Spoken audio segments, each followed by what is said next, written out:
we know that in Bhakti, the story of Satya Narayan Katha is, shared, and people speak the story of Satya Narayan.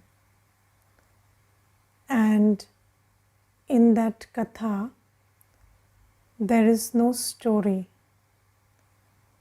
It's just said that when the story of Satya Narayan was heard by this person, he gained so much, and then it was heard by another person and he gained so much. And it is basically, telling that the story is very important. But what is the story? Nobody tells you. And then they say that when somebody hears the story of Satya Narayan, then they change from a Nar, a human, to Narayan. And they change from a Nari, a lady, to Lakshmi. But Baba tells us that nobody changes from a human to deity by listening to those stories. But when I come, I tell you the story of Satya Narayan, the true story of Satya Narayan, through which you actually change from a human to a deity. And what is that story? So we have all heard that story from Baba, the story of the cycle of 84 births. Yes, so that story, which is depicted in 3 pictures, the picture of the staircase, the picture of the chakra, the cycle, and the picture of the tree.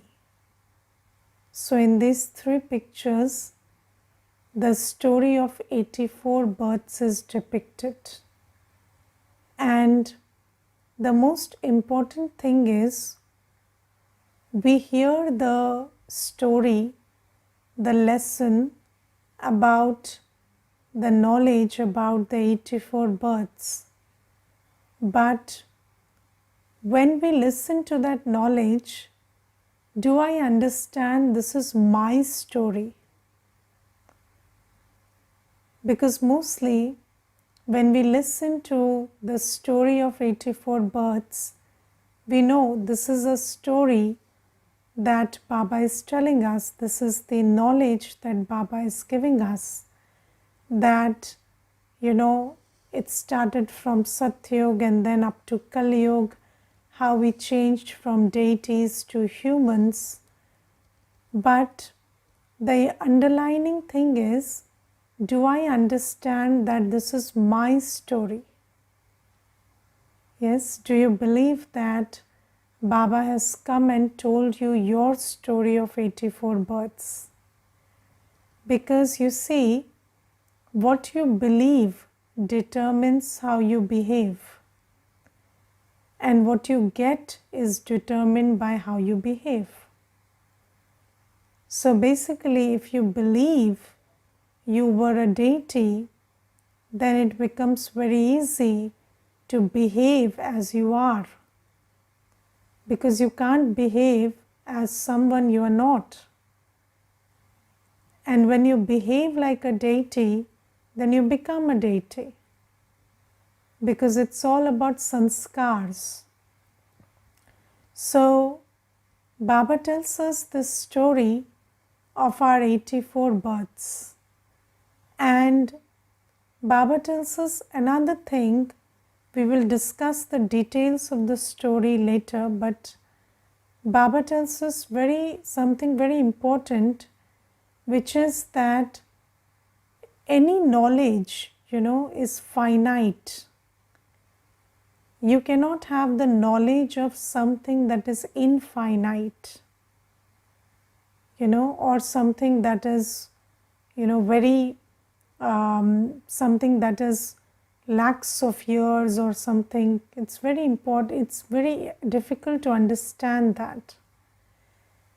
But Baba says this whole cycle, your whole journey is a very finite journey. It's a journey of 5,000 years only. It's not an infinite cycle, or it's not something which is expanding over lakhs of years or millions of years. No, it's not like that. Baba says it's a very limited cycle. It's a cycle of 5,000 years. And just 5,000 years you came, just 5,000 years back, you came from the soul world, and then the whole journey that you have had is just for 5,000 years. And that's why it's very easy to keep the details of that journey in your awareness. Now, do you believe that 5,000 years back it was a deity kingdom and we were deities? Or do you believe that it's a very long cycle of millions of years and then we were monkeys in the beginning? So you see, we have so many beliefs, and if you closely see, all the beliefs that we've been carrying for so long in our awareness are shaping our behavior. So let's ask ourselves deeply, have I imbibed the knowledge that Baba gives us? Because Baba says this knowledge is very slippery. Yoga is slippery. So Baba, when you try to remember Baba, you think you're remembering Baba, and then you're thinking about lunch, or you're thinking about your work, or you're thinking about something that happened during the day, and then your yoga has slipped away. Similarly, this knowledge is also very slippery. When you think about it, it sits in your awareness, and then again you forget it. It doesn't give you the power that it gives you when you are in awareness of the knowledge. So first let us talk about this cycle of 5,000 years. Now you see that if you look at the population, so the population 100 years back was approximately 2 billion world population, and now it is close to 8-9 billion. And then 100 years before that, the population was 1 billion approximately. So if it takes 100 years for the population to change from 1 billion to 2 billion, and then it takes another 100 years for the population to increase from 2 billion to 8-9 billion, then does it take millions of years to come to 1 billion? Absolutely not. And Baba gives us the truth. And you see, only truth has power. We are believing in so many things said by science and by religion that the truth escaped our awareness. And Baba says that I come and tell you the truth, that only 5,000 years back you were in a deity kingdom and you were divine. And then in 5,000 years you have depleted to this state. So Baba says you must have this faith that this is your journey and just 5,000 years old cycle.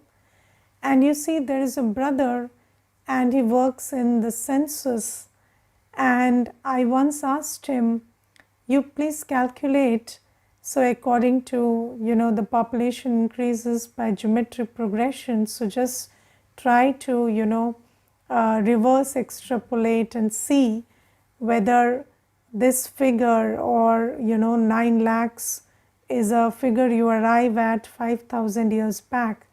So he did the calculation and said, yes, that's approximately correct. So you see, if you look at it, Baba gives us the knowledge, and knowledge is truth. You cannot say that which you believe is knowledge, but that which you know from God is knowledge. And when you keep that knowledge in your awareness, it gives you immense power. And when you keep other things in your awareness, it depletes your power.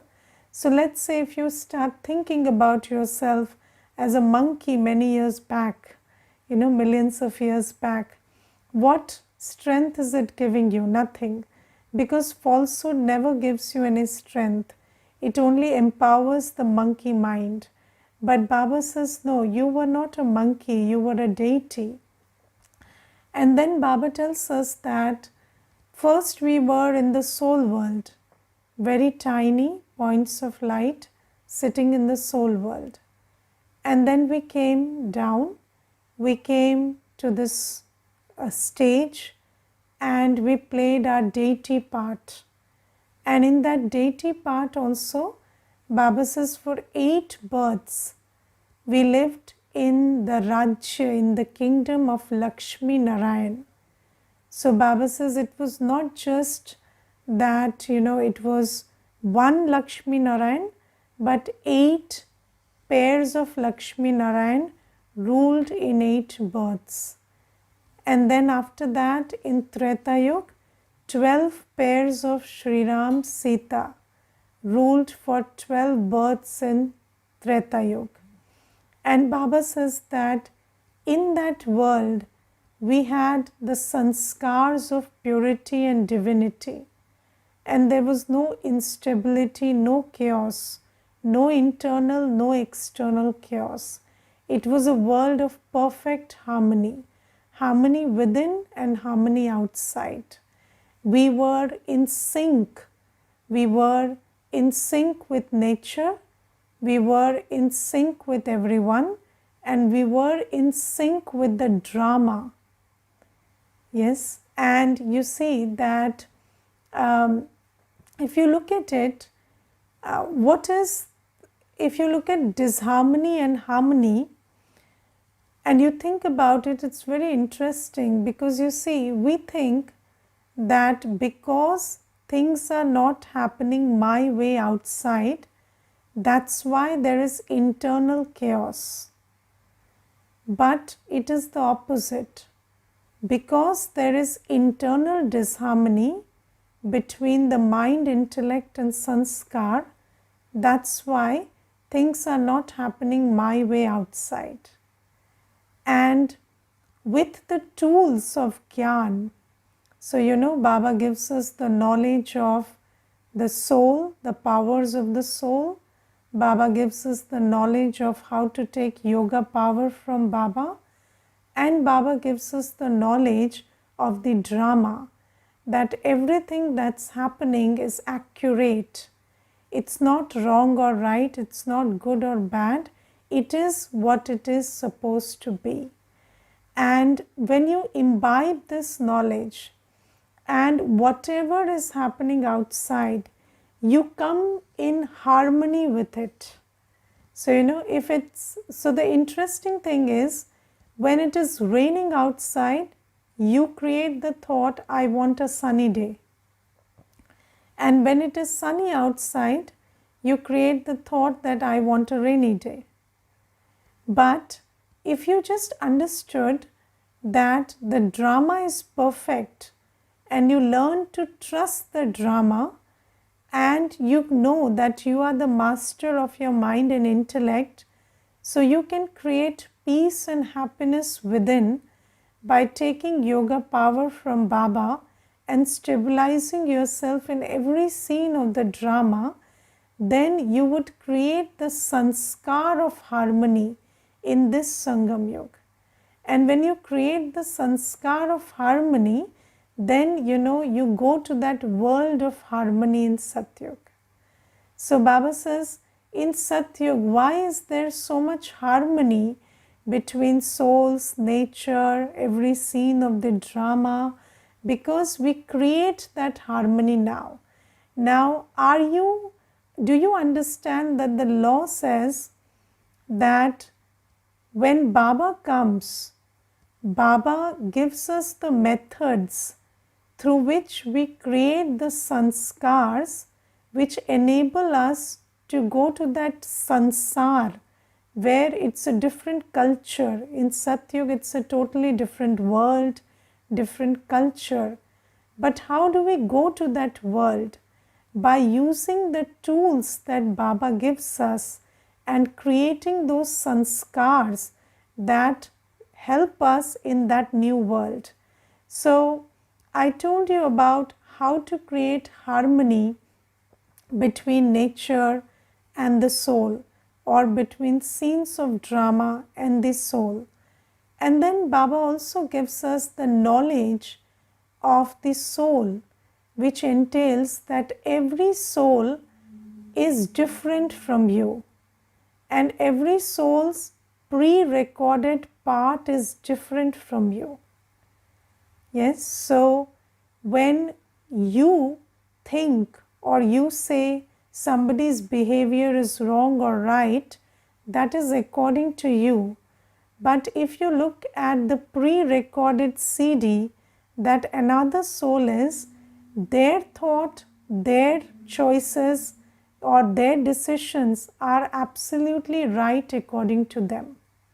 So Baba says that when you understand that no two souls are the same, and how you think, what you think is a good choice, what you think is a wrong choice, and what the other person thinks are very different. And if you take a very simple example that is given in the world also, you see, when you are sitting on two opposite sides and there is the letter 6 in front of you, then one person would say it's a 6 and then another person would say it's 9, because you are sitting on two different angles. So Baba says, when you respect the fact that everybody has an opinion and that opinion may be different from you, that opinion may be different from your opinion, but just because it's different from your opinion doesn't mean it's a wrong opinion. So when you start respecting every soul, then respect is the basis of harmony. So you see, I'll give you one example. There's this one Mata, and once she came to class and she was listening to the class, and that class was on harmony. And then after the class, she stood up and said that when I was leaving home to come to the center, then I had an argument with my husband over some decision that we had to take, collectively. And I thought that he is making a wrong decision, and he also thought I'm making a wrong decision. I'm taking a wrong choice. So then we had an argument and I left. So, but she said, when I was listening to the class, I had this thought that, okay, I may not agree with his decision, I may not like his choice, but I shouldn't have rejected it right away, because it's his choice, his opinion, so I should have at least respected that. So she said that now I'll go and I'll tell him that, your choice is also right, but maybe I have a different choice and a different opinion about this, and I will communicate respectfully.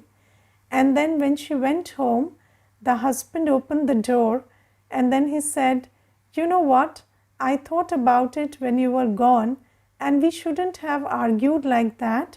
I should have respected your opinion and we should have had a respectful communication. And then they sat and this thing was solved in 5 minutes. So she was telling me how much, this attitude of respect. So when you understand that if somebody is different from you doesn't mean they are wrong, and everybody is different from each other. And when you just have this bridge of respect between you and the other soul, then that will lead to respectful communication. And you don't know what respectful communication can do it can solve every problem in the world.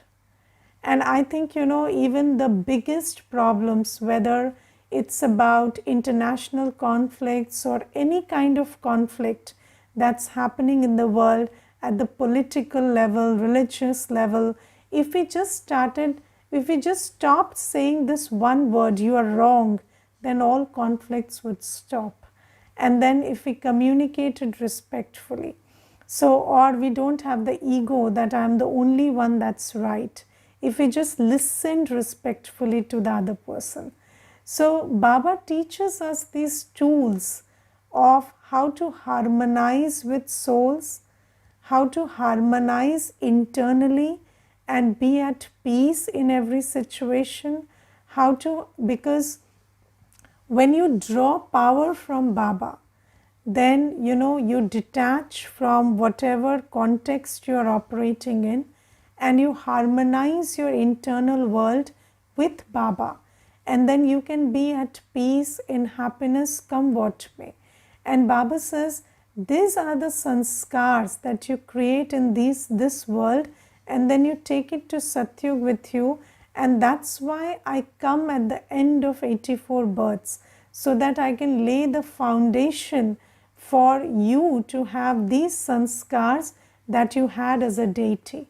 So Baba tells us the story of 84 births, and Baba says you took 8 births in Satyug, 12 births in Treta Yuga, and it was a world of peace, happiness, harmony, prosperity. And then Baba says all the other religions, they come in the next 2500 years. They do not find a place in Satyug and Treta Yuga. And Baba says, you also start calling out to me after you fall in the copper age. So you lose half of your energy and then you become impure, because you see, just like when the light reduces, the darkness creeps in. So you see, darkness is not a thing per se. When the light is less, the darkness creeps in. Similarly, when we take birth after birth in 2500 years, we lose our power, because an energy in motion depletes itself, and soul is an energy. And then when we are half full, then half of the darkness comes and enters us, and the vices come and enter, and then we become sorrowful, and we start creating religions so that we can find the path to peace and happiness. And then we start calling out to God, and then Shiv Baba comes at the end, and Baba says you also have to have faith that because I, your father, the one who gives you the inheritance of peace and happiness, I am Nirakar. I don't have a body of my own, and I have to come here and tell you the method to again change yourself into a deity. So I come and take the body of Brahma Baba. I enter this body and I start speaking to you. And then Baba tells us a very big secret. And what is the secret?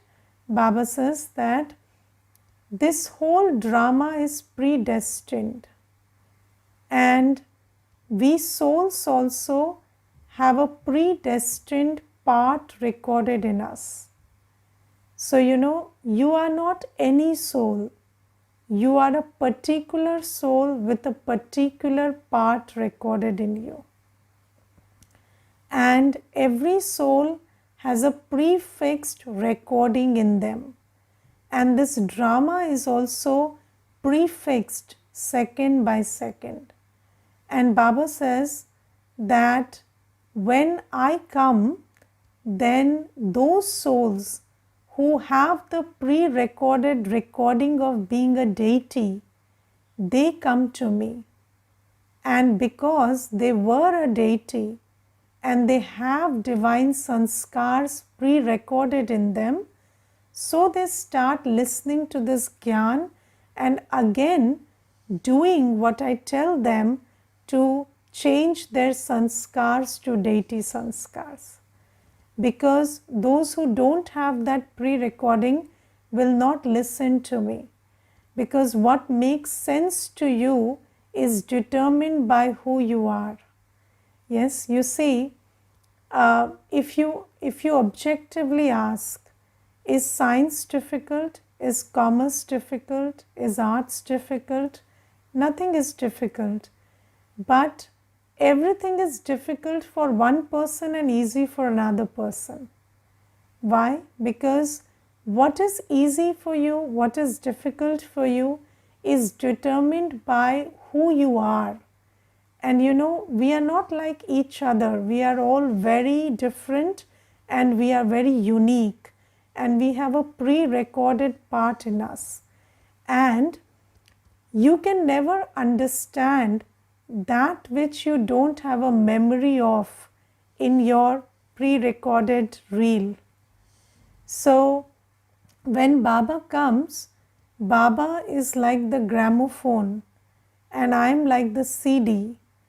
And when Baba's words, Baba's knowledge touch that part of me which is pre-recorded in me, wherein I had listened to this Gyan and become a deity last cycle also, then that Gyan again starts making sense to me and I start doing the effort. So this is the secret that Baba tells us.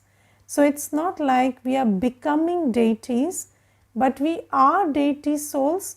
So we come to Baba, we find affinity with Baba and we start making the effort to again change into a deity. Because if we were not deity souls, this knowledge wouldn't make sense to us. So Baba says, I give you the knowledge that it's a very predestined drama. And because it's a predestined drama, there is no blame in the drama. So you see, every 1250 years, Satyug has to change to Treta Yuga. Every 2500 years, Treta Yuga has to change to Copper Age. And then after 3750 years, it has to become Kali Yuga. It's not like, you say this person did this or that person did that. But because the drama is prefixed, it has to change from Satyug to Kali Yuga. And then Baba says, you also have a pre-recorded destiny inside you. And that's why every cycle you have to become a Brahmin and change into a deity. And if you were not that soul, you wouldn't be sitting here in the class. And then everybody is not the same. So the effort we make, every BK understands Gyan, every BK understands that Gyan makes sense to them, but how much effort you make and what you become is also different from each BK, because everybody has a different recording in them. So Baba says, when I come, then I give you the method to change from a human to deity. And when you are a deity soul, that method starts making sense to you and you start changing your sanskars in the light of knowledge, and then you start becoming a deity. So Baba tells us these secrets. And then Baba says that this knowledge is not age specific. It's not that adults can understand this knowledge, children can't understand this knowledge, or I'll give you one example. There was this 15-year-old Kanya, and she came to the center, and then I told her, people have desires to taste everything these days, but it's not necessary for you to taste that which is vicious. So she said, she immediately told me, yes, you never taste poison and see what it tastes like. Because poison is not to be tasted, because if you taste it, you die from it. And I was so surprised that, she gave a very perfect example in that situation. And you see, when I compare her to other 15-year-olds, they might not be at the same, they might not have the same understanding, or they might not be there where she is in her spiritual journey. So Baba says it's not about age. It's not about whether somebody is a little child or somebody is an adult or somebody is a old person. Baba says this knowledge is for everyone. And that's why Baba says, you never become body conscious. You speak this knowledge to everyone. And I remember once I went to a school, and in that school there were students of 9th standard and 10th standard. They were sitting and I was sharing the knowledge with them. And then afterwards somebody told me that, Didi, the knowledge is very, very, what do you say, very high level, and these children are small, so maybe they wouldn't have understood. But then, there was one girl in that session. She came and she exactly told me what was spoken, and she said that she found many answers to what she was asking herself for so long. So Baba says that this knowledge is not like it is for somebody and it's not for somebody else. If it's not for somebody, then it won't be for that person for any age, at any age. And if it is for somebody, that could be a very little child and he would understand it. So Baba says, you don't become body conscious, you share this knowledge with everybody. Even with little children, you keep telling them you are a soul. Remember Shiv Baba. Shiv Baba is a point of light. And you never know, they might be having very good meditations better than you. So Baba says that just share this knowledge with everybody. And Baba says it is your duty to share the knowledge of the soul, the journey of the 84 births, and the journey and the knowledge of Baba, and how to have yoga with Baba with everybody. Because you never know who is an 84th birth soul and who will take to this knowledge and start practicing and again become a deity. Okay, Om Shanti.